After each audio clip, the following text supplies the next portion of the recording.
بسم اللہ الرحمن الرحیم، اللہ کے نام سے شروع جو نہایت مہربان ہمیشہ رحم فرمانے والا ہے۔ قل یا ایھا الکافرون لا اعبد ما تعبدون ولا انتم عابدون ما اعبد۔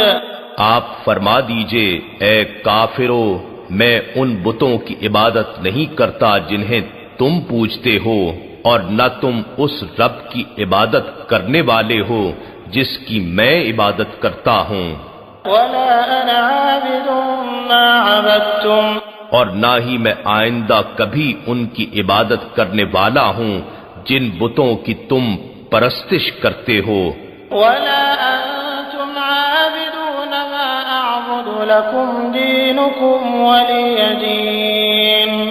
اور نہ ہی تم اس کی عبادت کرنے والے ہو جس رب کی میں عبادت کرتا ہوں، سو تمہارا دین تمہارے لیے اور میرا دین میرے لیے ہے۔